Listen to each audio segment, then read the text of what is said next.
Gordon Chang joining us this morning. First of all, Gordon, I want to look at what Besant told the Financial Times of London today, because I believe that's having an impact on the market profoundly. Can you quote it for me, Lauren? Besant writes in the Financial Times, an op-ed, says China's economy is weak and they want to pull everyone down with them. They are the supplier to the world, and all these moves are hurting their customers, which is the world economy. That's a big statement. What do you say, Gordon? Well, he's certainly right about that. You know, we have this assumption that China wants to trade with us, that they want to be part of the international system. And what the Treasury Secretary is pointing out was that, no, they've got a very different mindset, and it's a malicious one.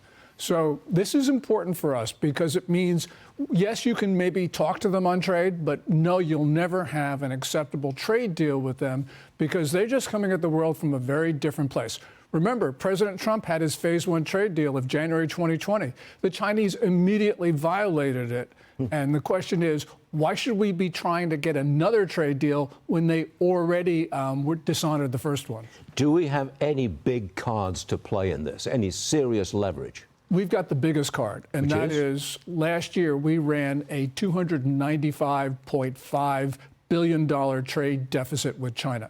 Trade deficit countries don't worry about trade wars. Trade surplus countries certainly do. And by the way, China's never been more trade dependent in its history. And we Americans, we're 34% of the global consumer market. China cannot replace us. So, you know, the Chinese can huff and puff and they can try to intimidate us, but ultimately we've got the high cards. Without the exports, the $300 billion or whatever it is to America, is their economy really fragile at this point? Yes, because it is in deflation. We saw that from the most recent price figures, which were for August. Both the consumer price index and the producer price index were down. The PPI was down for 35 straight months in August.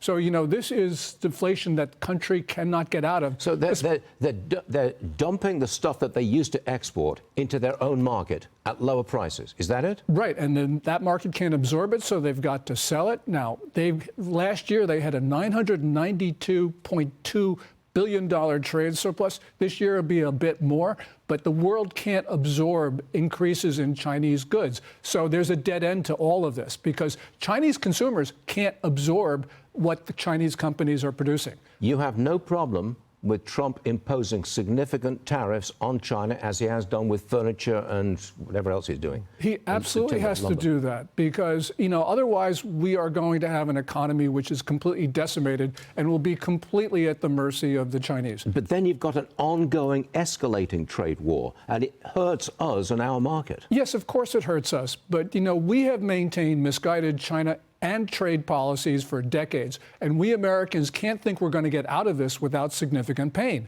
But if we want to remain a sovereign and independent country with our own industry, we're going to have to do this, Stu. And this is going to be tough. And the markets may not like it. They don't like it. But otherwise, we have no choice.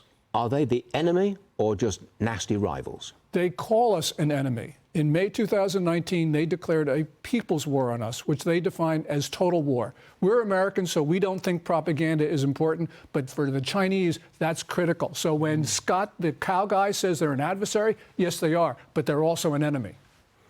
Do they really want Taiwan to take over the conduct of the chips business? Well, they certainly want to take over Taiwan. I don't think they're going to get it.